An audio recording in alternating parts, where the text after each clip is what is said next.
Bismillahirrahmanirrahim. Assalamualaikum warahmatullahi wabarakatuh. Sampurasun. Syukur alhamdulillah berkat rahmat Allah Subhanahu wa taala. Insyaallah pada hari Rabu tanggal 22 Juni 2022 ini segenap bangsa dan rakyat Indonesia akan memperingati hari jadi Kota Jakarta ke-495 tahun.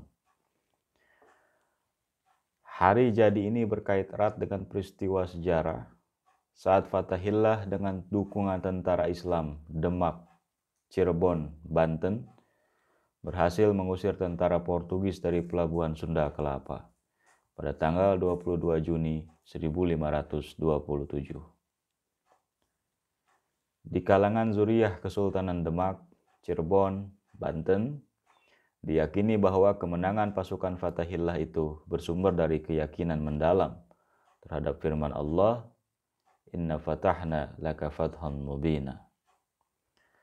Peristiwa sejarah ini juga menunjukkan bahwa pasukan Muslim dengan semangat cinta tanah air mampu mengalahkan kekuatan militer Portugis bersenjata modern yang ingin menguasai Pelabuhan Sunda Kelapa dan menjajah kerajaan Sunda Pajajaran yang saat itu berkuasa.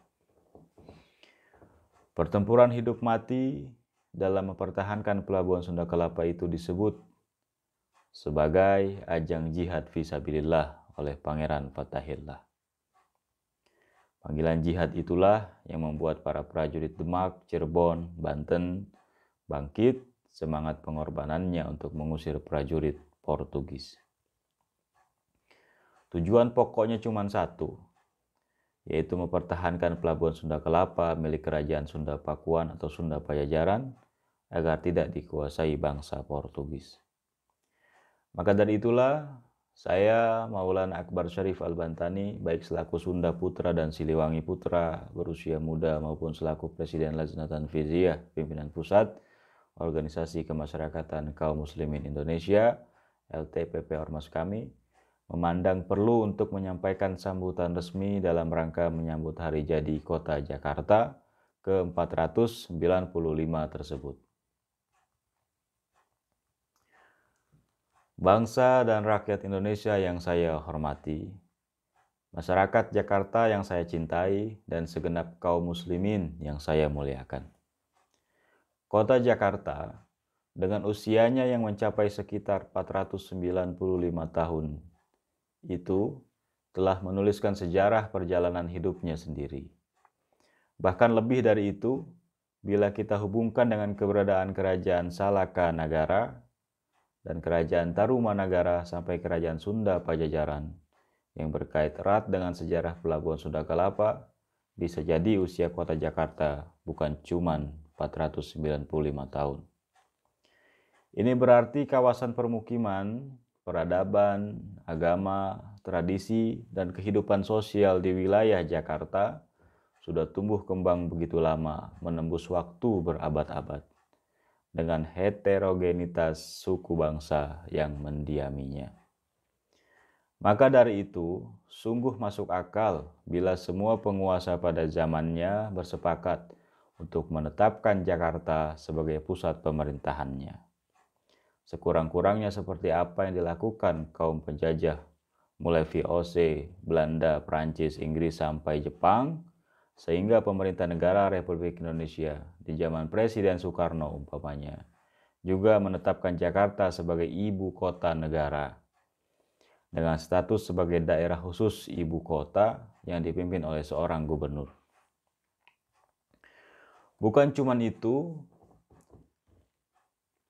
ketika Bung Karno menunjuk Mayor Jenderal TNI Angkatan Darat Dr. Sumarno Sostro Atmojo pada tahun 1960, 1964, dan 1965, 1966 menjadi Gubernur DKI Jakarta sambil menjabat sebagai Menteri Dalam Negeri dalam Kabinet Dwi Kora kedua.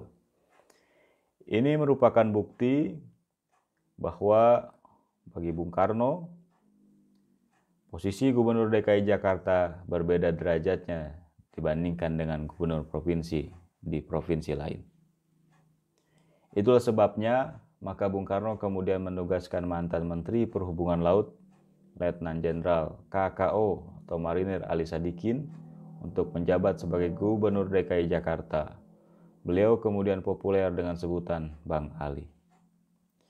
Dalam periode kepemimpinan Bang Ali, yang dimulai dari akhir zaman Bung Karno sampai awal zaman Pak Harto, kehidupan kota Jakarta berubah drastis.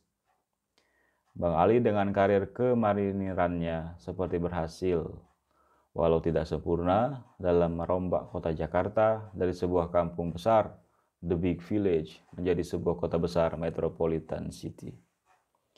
Perubahan besar-besaran di berbagai sektor kehidupan kota Jakarta yang dilakukan Bang Ali ini tentu mempunyai pengaruh besar terhadap pola dan gaya hidup warga Jakarta dengan segala macam bentuk konsekuensinya. Di zaman pemerintahan Bang Ali, tidak sedikit hal-hal baru yang terjadi di kota Jakarta.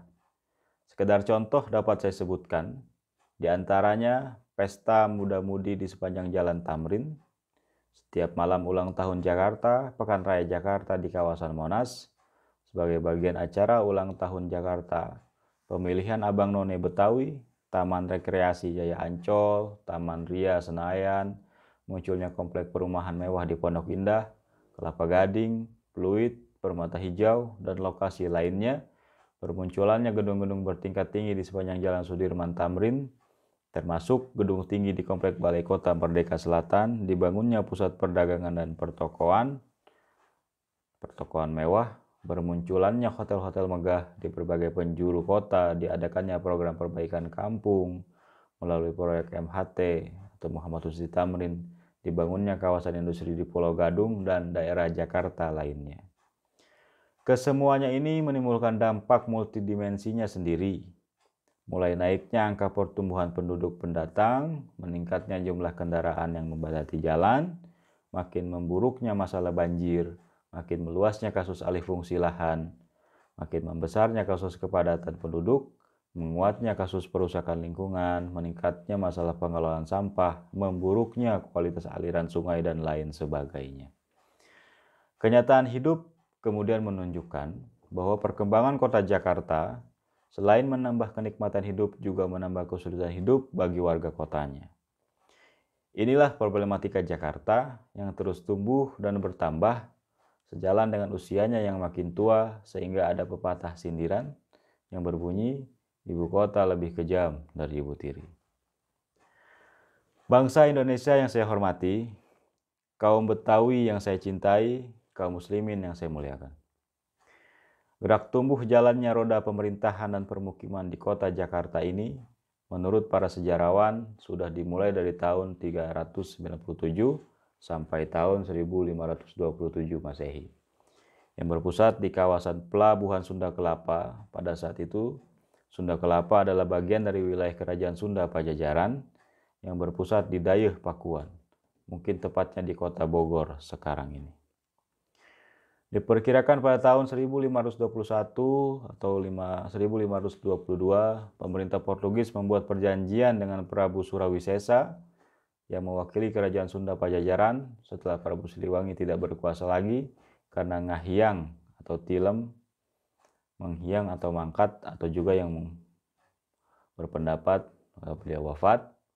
Perjanjian inilah yang diduga menjadi alasan utama Kesultanan Demak, Kesultanan Cirebon, Kesultanan Banten datang menyerbu Sunda Kelapa pada tanggal 22 Juni 1527 di bawah komando Fathahillah, yakni menantu dari Sunan Gunung Jati dan saudara ipar dari Sultan Hasanuddin Banten, putra Sunan Gunung Jati.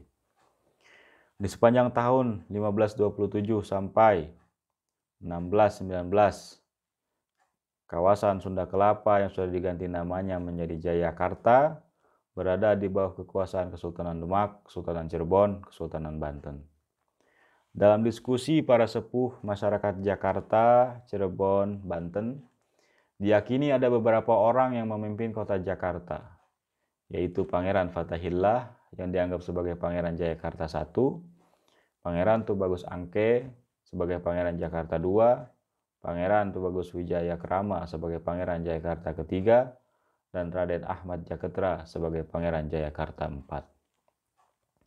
Setelah berakhirnya periode kepemimpinan Pangeran Jayakarta ini, maka kota Jayakarta yang kemudian dirubah namanya menjadi Batavia secara bergantian dipimpin oleh 67 gubernur jenderal Belanda, Prancis, Inggris sejak tahun 1610 sampai 1948 Masehi. Di antaranya adalah Jan Pieter Sungkun yang berkuasa dari tahun 1617 sampai 1623 Masehi. Kemudian diganti oleh Cornelis Pilman 1681 sampai 1684. Kemudian juga ada Herman Willem Daendels 1808-1811, Thomas Stamford Raffles 1811-1816, Hubertus Hannes van Mook 1942 sampai 48. Kekuasaan pemerintah Belanda, Perancis, Inggris kemudian direbut tentara pendudukan Jepang. Ada beberapa gubernur militer Jepang yang mengatur roda pemerintahannya dari Jawa atau Jakarta, yaitu Hitoshi Imamura dari bulan Maret sampai dengan November 42, Kumaichi Harada dari bulan November tahun 1942 sampai 1944, dan Shigeichi Yamamoto dari November 1944 sampai September 1945 Masehi. Catatan sejarah ini memperlihatkan bahwa kedudukan kota Jakarta sebagai pusat pemerintahan terus berjalan dan dipertahankan selama ratusan tahun sejak zaman Kerajaan Sunda Pajajaran sampai zaman NKRI saat ini. Barangkali menarik untuk direnungi atau dipelajari lebih lanjut apa sebabnya kaum kolonialis Belanda, Perancis, Inggris, Jepang, dan para founding father kita memilih dan menetapkan kota Jakarta sebagai pusat pemerintahan atau ibu kota negara. Saya pikir ini bukan lantaran adanya ondel-ondel, kerak telur, ketan urap, tape uhli atau jurus beksi, dan cingkrik, dan juga bukan lantaran adanya Kali Ciliwung yang menjadi ciri khas kota Jakarta. Bangsa Indonesia yang saya hormati, kaum Betawi yang saya cintai, kaum muslimin yang saya muliakan, kenyataan menunjukkan bahwa roda kehidupan kota Jakarta sebagai pintu gerbang NKRI seringkali dijadikan sebagai barometer kehidupan yang bersifat multidimensi dan multikompleks bagi warga masyarakat di berbagai penjuru tanah air. Jadi wajar kiranya bila keberhasilan Gubernur Jakarta Anies Baswedan dalam memimpin dan membangun Jakarta saat ini telah menjadi perhatian publik dari Sabang sampai Merauke. Sehingga ada sekelompok orang yang tidak pernah bosan mencela setiap hal yang dikerjakan Anies Baswedan. Sebaliknya, ada pula sekelompok orang lainnya yang secara objektif memuji Anies Baswedan disebabkan keberhasilan pelaksanaan program kerjanya dan lantaran kesuksesannya dalam menata keuangan daerah di lingkungan Pemprov DKI Jakarta yang mendapat pujian dari kantor BPK-RI.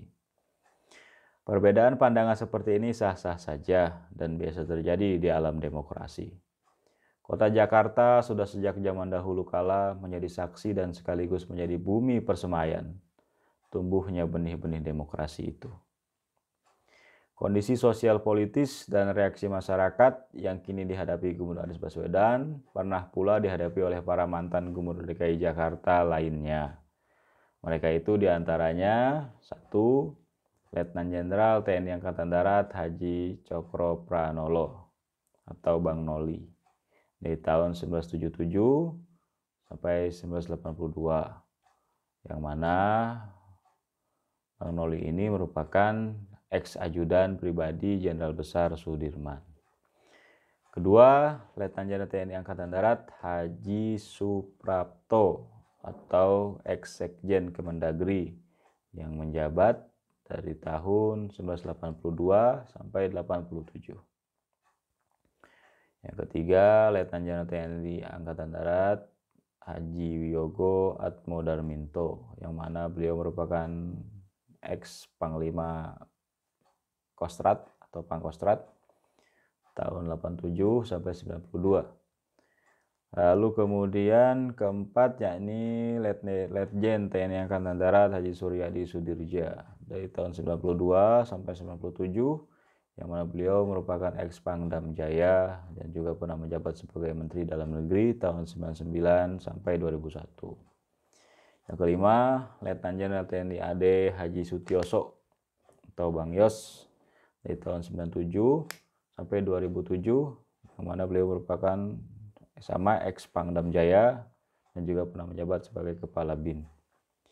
Yang keenam, Dr. Haji Fauzi Bowo 2007-2012 yang juga pernah menjabat sebagai Dubes RI di Republik Federasi Jerman dari 2013 sampai 2018. Lalu yang ketujuh, Insinyur Haji Joko Widodo dari 2012 sampai 2014, mantan wali kota Solo yang akhirnya sampai sekarang menjabat sebagai Presiden RI yang ketujuh. Lalu kemudian ke-8, Insinyur Basuki Cahayapurnama dari tahun 2014 sampai 2017 yang mana merupakan mantan Bupati Belitung Timur yang sekarang menjadi Komisaris Utama PT Pertamina.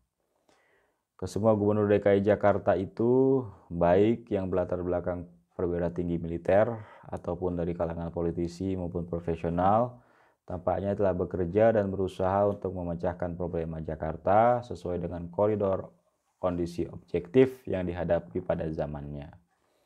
Apa yang dikerjakan oleh semua gubernur DKI Jakarta itu memang selalu saja melahirkan pandangan pro dan kontra, walaupun mereka sudah bekerja dan menerapkan gaya kepemimpinan yang sesuai dengan kapabilitasnya masing-masing. Namun demikian, ada beberapa kondisi objektif yang membuat publik membuat kesimpulannya sendiri-sendiri berdasarkan jalan pikirannya masing-masing.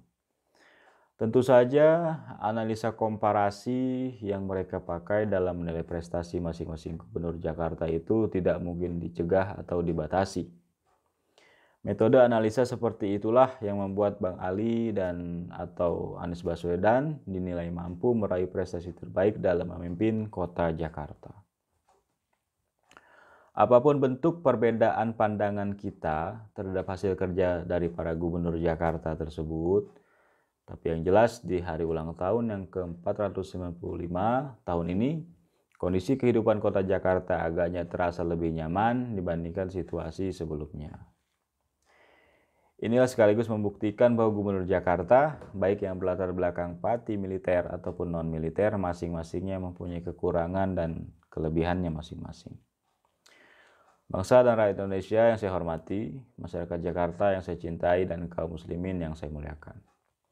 Sebelum saya mengakhiri sambutan ini, izinkan saya menyampaikan beberapa catatan khusus yang mungkin bisa jadi renungan kita bersama seperti berikut. Kesatu, lahirnya kota Jakarta 495 tahun yang lalu adalah bukti sejarah dari kegigihan kaum muslimin Indonesia dalam mempertahankan kedaulatan tanah airnya dengan kerelaan mengorbankan jiwa, raga, dan harta benda serta cinta kasihnya demi mengusir kekuatan kaum kolonialis dan imperialis Portugis yang didukung oleh kekuatan militer bersenjata lengkap dan modern pada zamannya. Poin kedua, kota Jakarta adalah monumen sejarah perjuangan bangsa dan rakyat Indonesia, baik dalam mendirikan negara Republik Indonesia melalui pembacaan naskah proklamasi kemerdekaan oleh Soekarno-Hatta pada tanggal 17 Agustus 45 maupun dalam aksi mempertahankan Pancasila sebagai dasar negara melalui keputusan pembubaran PKI oleh Menpangat atau Pengemban SP 11 Maret Letjen TNI AD Soeharto. Alhasil aksi kemerdekaan Indonesia, lahirnya negara Republik Indonesia dan gerakan pemberantasan PKI adalah bagian sejarah kebangsaan Indonesia yang melekat kuat dalam perjalanan kota Jakarta. Poin ketiga, kota Jakarta saat bernama Batavia tercatat dalam sejarah sebagai tempat syahidnya Sultan Banten ke-6, Sultan Agung Tirtayasa pada tahun 1692. Setelah dipenjarakan oleh Belanda selama 9 tahun dari tahun 1653, kota Jakarta adalah tempat akhir perjalanan pahlawan nasional Sultan Agung Tirtayasa dalam melakukan perang terbuka melawan kaum penjajah Belanda secara ksatria yang berlangsung selama bertahun-tahun. Peperangan ini semata-mata dilakukan dengan semangat pantang menyerah demi mempertahankan kehormatan Kesultanan Banten yang merdeka dan berdaulat.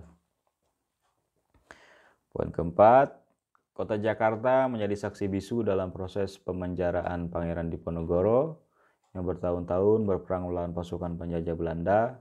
Kota Jakarta adalah tempat terakhir di Pulau Jawa yang diinjak dengan semangat kepahlawanan oleh Pangeran Diponegoro, sang pewaris Kesultanan Yogyakarta Hadiningrat, sebelum dibuang untuk selama-lamanya ke ujung utara Pulau Sulawesi sampai akhir hayatnya syahid di Manado. Hal ini mengingatkan kita kepada aksi kepahlawanan yang diperlihatkan oleh Sultan Agung Hanyokrokusumo dari Kerajaan Islam Mataram yang mengirimkan beribu-ribu prajuritnya ke Batavia demi menghancurkan dan mengusir kaum penjajah Belanda dari bumi Nusantara, seperti yang pernah dilakukan Sultan Ageng Tirtayasa dari bumi Albantani. Bangsa Indonesia yang saya hormati, warga Jakarta yang saya cintai, kaum muslimin yang saya muliakan. Berdasarkan pointer ke-1 sampai ke-4 tadi, maka pada pointer ke-5 sampai ke-7, izinkan saya menyampaikan hal-hal seperti berikut.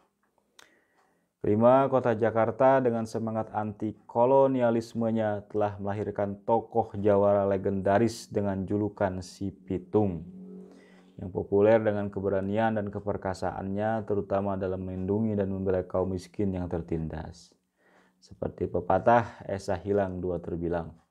Sepeninggal Bang Pitung, di Bekasi dan sekitarnya tampil Kiai Haji Nur Ali dan Haji Darip bangkit melawan kaum kolonialis tanpa kenal menyerah. Bukan cuma itu saja, Haji Muhammad Husni Tamrin sebagai tokoh intelektual Betawi juga aktif menggerakkan politik anti-kolonial, baik melalui Volksrat ataupun media politik lainnya. Alhasil tak terhitung jumlah putra utama kaum Betawi, baik yang dikenal ataupun tidak dikenal, yang telah mengorbankan jiwa raganya ikut membasahi bumi Jakarta dengan darah mereka, semata-mata demi mengusir kaum kolonialis, imperialis, oligarkis. Catatan sejarah ini merupakan bukti nyata bahwa darah pejuang yang anti penjajah dan penindasan mengalir deras dalam kehidupan kaum Betawi sebagai penduduk asli kota Jakarta. 6. Kota Jakarta yang kini tumbuh sebagai kota utama di kawasan ASEAN, Association of Southeast Asian Nations, juga memiliki seorang pahlawan legendaris bernama Pangeran Jayakarta, yang ujung perlawanannya berbasis di kawasan Jatinegara Kaum atau Jakarta Timur. Terlepas dari catatan sejarah perjuangannya yang beraneka ragam isinya, namun yang jelas Pangeran Jayakarta adalah pemimpin rakyat Jakarta di sepanjang tahun 1602-1619 yang erat kekerabatannya dengan Kesultanan Banten dan sangat ditakuti oleh Gubernur Jenderal Belanda VOC di Batavia. Bukan cuma Gubernur Jenderal Peter Both, Gubernur Jenderal Gerard Reis dan Gubernur Jenderal Laurent Real yang menyebut Pangeran Jayakarta sebagai panglima perang yang tangguh dan taat beribadah. Bahkan kedikdayaan Pangeran Jayakarta juga masih diakui oleh Gubernur Jenderal Jans Pieter Sungkun.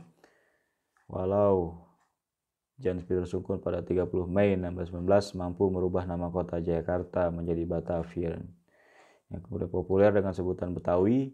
Selanjutnya, Gubernur Jenderal Peter de Carpentier dan Gubernur Jenderal Jacques Speke sampai Gubernur Jenderal Cornelis van der Linde mengakui bahwa pemerintah kolonial Belanda atau VOC masih merasakan ancaman Pangeran Jayakarta dalam waktu panjang yang mencapai puluhan tahun. Pangeran Jayakarta yang kadangkala disamakan sosoknya dengan Raden Ahmad Jaketra adalah lambang kepahlawanan putra Jakarta, terutama dalam mempertahankan kehormatan dan kedaulatan negerinya, baik yang datang dari dalam negeri ataupun luar negeri. Karena itulah tepat kiranya bila nama Pangeran Jayakarta dilekatkan dalam lambang kehormatan Kodam Jaya. 7. Kota Jakarta, Betawi atau Batavia yang sudah dikenal sebagai kota internasional sejak zaman Kerajaan Sunda Pajajaran ataupun sejak zaman Kerajaan Salakanagara dan Tarumanagara, tampaknya selalu difungsikan sebagai pusat pemerintahan. Ini berarti posisi Jakarta sebagai ibu kota negara sudah menjalani sejarah panjang ratusan dan bahkan ribuan tahun yang lalu. Maka dari itu wajar kiranya bila keputusan pemerintah untuk memindahkan ibu kota negara dari Jakarta ke Pasir atau Kalimantan Timur telah menimbulkan sikap pro kontra di kalangan para tokoh masyarakat. Di luar sikap pro kontra itu, namun yang jelas karisma Jakarta sebagai kota utama di Indonesia agaknya tidak akan pernah pudar walaupun tidak menjadi ibu kota negara lagi. Jakarta sebagai kota yang syarat dengan sejarah kebangsaan dan ketatanegaraan bagi bangsa dan rakyat Indonesia agaknya akan tetap dikenang sebagai kota proklamasi dan kota kemerdekaan Indonesia hingga akhir zaman. Bangsa dan rakyat Indonesia yang saya hormati, kaum Betawi yang saya cintai, kaum muslimin yang saya muliakan.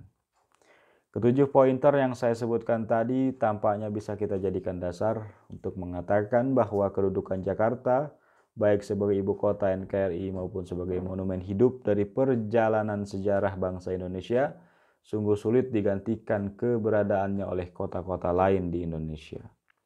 Bahkan lebih dari itu, tampaknya kita juga bisa mengatakan bahwa di sepanjang 495 tahun usianya, gerak tumbuh kota Jakarta selalu diwarnai semangat perlawanan baik terhadap kaum kolonialis dan oligarkis ataupun terhadap kaum pengkhianat bangsa.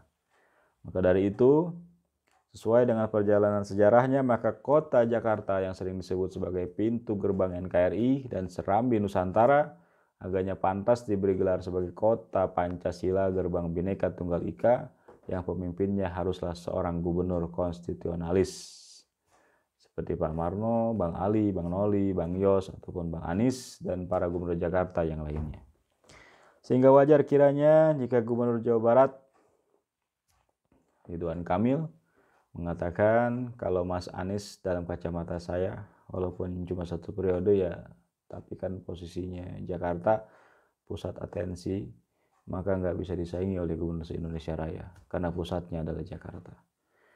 Pengakuan objektif dari Gubernur Jabar yang populer dengan sebutan Kang Emil itu agaknya bisa diartikan sebagai respon rekan sejawat atas keberhasilan Anies Baswedan dalam melaksanakan tugas sebagai Gubernur Jakarta.